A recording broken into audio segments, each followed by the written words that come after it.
ಬಸವನಾಡಿನ ಸಂಪ್ರದಾಯದಂತೆ ಸರ್ವರಿಗೂ ಶರಣು ಶರಣಾರ್ಥಿ. ಇವತ್ತು ನಾವು ಅಂದ್ರೆ ನಮ್ಮ ಬಯಲು ಬಯಲನೆ ಬಿತ್ತಿ ಯೂಟ್ಯೂಬ್ ಚಾನೆಲ್ನ ಮತ್ತೊಂದು ಆಳವಾದ ಚರ್ಚೆಗೆ ಸ್ವಾಗತ. ದಯವಿಟ್ಟು ನಮ್ಮ ಚಾನೆಲ್ ಸಬ್ಸ್ಕ್ರೈಬ್ ಮಾಡಿ.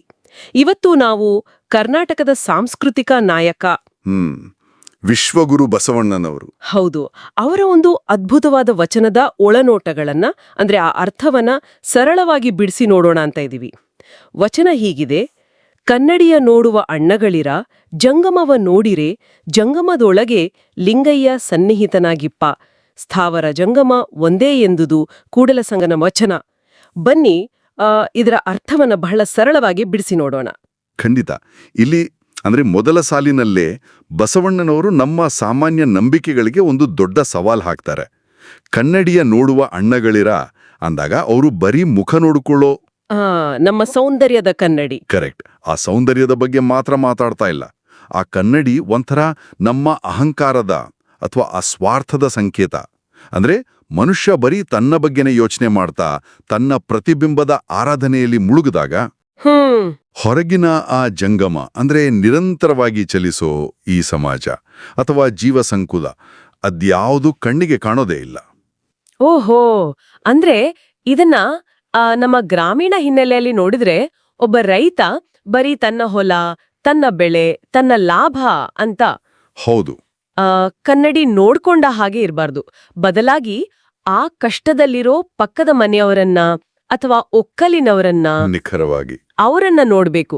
ಆ ನೆರೆ ಹೊರೆಯವರಲ್ಲೇ ಆ ಮನುಷ್ಯರಲ್ಲೇ ಸಾಕ್ಷಾತ್ ದೇವರಿದ್ದಾನೆ, ಅದೇ ಆ ಲಿಂಗಯ್ಯ ಸನ್ನಿಹಿತನಾಗಿಪ್ಪ ಅಂತ ಅರ್ಥ ಮಾಡ್ಕೋಬಹುದಾ? ಖಂಡಿತ. ಇದು ಅತ್ಯಂತ ಕುತೂಹಲಕಾರಿಯಾದ ವಿಚಾರ. ನೋಡಿ, ದೇವರಿರೋದು ಬರೀ ಕಲ್ಲಿನಲ್ಲ, ಬದಲಾಗಿ ನಮ್ಮ ಎದುರಿಗೆ ಇರೋ ಜೀವಂತ ಮನುಷ್ಯರಲ್ಲಿ ಅಂತ ಬಸವಣ್ಣನವರು ದೃಢವಾಗಿ ಹೇಳ್ತಿದ್ದಾರೆ. ನಿಜ.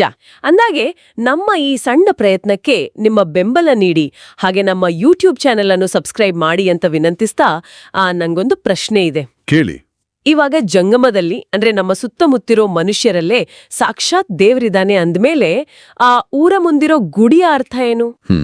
ಇದು ಆ ಧರ್ಮದ ಮೂಲ ಕಲ್ಪನೆನೇ ಒಂಥರ ಬುಡಮೇಲು ಮಾಡುತ್ತೆ ಅಲ್ವಾ? ಹೌದು, ಇದು ಬಹಳ ಮುಖ್ಯವಾದ ಪ್ರಶ್ನೆ. ಆ ಸ್ಥಾವರ ಜಂಗಮ ಒಂದೇ ಅನ್ನೋ ಸಾಲಿನ ಅರ್ಚನೆ ಅದು. ನೋಡಿ, ಮನುಷ್ಯನಿಗೆ ದೇವರನ್ನ ಒಂದು ಕಡೆ ಇಟ್ಟು ಪೂಜೆ ಮಾಡೋಕೆ ಒಂದು ಮಾನಸಿಕ ಅನುಕೂಲ ಬೇಕಿತ್ತು. ಆ ಒಂದೇ ಕಡೆ ನಿಂತಿರೋ ಗುಡಿ ಸ್ಥಾವರ. ಕರೆಕ್ಟ್, ಅದೇ ಸ್ಥಾವರ. ಆದ್ರೆ ಬಸವಣ್ಣನವರು ಗುಡಿಲಿರೋ ದೇವ್ರಿಗೂ ಆ ಸ್ಥಾವರಕ್ಕೂ ಸಮಾಜದಲ್ಲೂ ಚಲಿಸ್ತಾ ಇರೋ ಜೀವಿಗೂ ಯಾವುದೇ ಭೇದ ಇಲ್ಲ ಅಂತ ವಿಶ್ಲೇಷಣೆ ಮಾಡ್ತಾರೆ. ಅಚ್ಚಾ. ಇವಾಗ ಊರಿನ ಗುಡಿಗೆ ಹೋಗಿ ದೇವ್ರಿಗೆ ಭಕ್ತಿಯಿಂದ ನೈವೇದ್ಯ ಅರ್ಪಿಸೋದಕ್ಕೂ ಅಥವಾ ಹಸಿದು ನಮ್ಮ ಮನೆ ಬಾಗ್ಲಿಗ್ ಬಂದ ದಾರಿ ಹೋಕನಿಗೆ, ಹೌದು, ಆ ದಾರಿ ಹೋಕನಿಗೆ ರೊಟ್ಟಿ ಪಲ್ಯ ನೀಡೋದಕ್ಕೂ ಯಾವುದೇ ವ್ಯತ್ಯಾಸ ಇಲ್ಲ, ಎರಡು ಒಂದೇ ಅಂತ ಬಸವಣ್ಣನವ್ರು ಹೇಳ್ತಿದ್ದಾರೆ ಅಲ್ವಾ? 100ಕ್ಕೆ 100 ನಿಜ. ಮನುಷ್ಯನಿಗೆ ಅನ್ನ ಕೊಡೋದೇ ದೇವರಿಗೆ ಮಾಡೋ ದೊಡ್ಡ ಪೂಜೆ ಅಂತ ಅರ್ಥ ಆದ್ರೆ ಆಗ ಸಮಾಜದಲ್ಲಿ ಯಾರೂ ಮೇಲಲ್ಲ ಕೀಳಲ್ಲ ಅನ್ನೋ ಸಮಾನತೆ ಬರುತ್ತೆ. ನಿಜ. ನಿಜವಾದ ಭಕ್ತಿ ನಮ್ಮ ಜೊತೆಗಿರೋ ಮನುಷ್ಯರನ್ನ ಗೌರವಿಸೋದು ಮತ್ತು ಪ್ರೀತಿಸೋದು. ನಮ್ಮ ಅಹಂಕಾರದ ಕನ್ನಡಿ ಅದನ್ನ ಬದಿಗಿಟ್ಟು ಸಮಾಜ ಅನ್ನೋ ಜಂಗಮವನ್ನ ನೋಡೋಣ. ಹೌದು. ಹಾಗಾದ್ರೆ ಈ ಚರ್ಚೆ ಮುಗ್ಸೋ ಮುನ್ನ ನಾವೆಲ್ಲರೂ ಒಂದು ವಿಚಾರನ ಆಳವಾಡಿ ಯೋಚನೆ ಮಾಡೋಣ.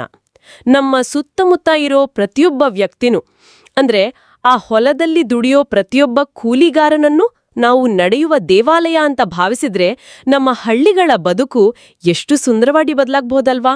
ಖಂಡಿತ. ಈ ಪ್ರಚೋದನಾತ್ಮಕ ಚಿಂತನೆನೇ ಆ ವಚನದ ನೈಜ ಶಕ್ತಿ. ಈ ಕಾರ್ಯಕ್ರಮಕ್ಕೆ ನಮ್ಗೆ ಸದಾ ಮಾರ್ಗದರ್ಶನ ನೀಡ್ತಾ ಇರೋ ಕಾಯಕ ಫೌಂಡೇಶನ್ ಹಿರೇಬಾಗೇವಾಡಿ ಸಂಸ್ಥೆಗೆ ನಮ್ಮ ತುಂಬು ಹೃದಯದ ಧನ್ಯವಾದಗಳನ್ನ ಅರ್ಪಿಸ್ತಾ ಈ ಚರ್ಚೆಯನ್ನ ಇಲ್ಲಿಗೆ ಮುಕ್ತಾಯ ಮಾಡೋಣ.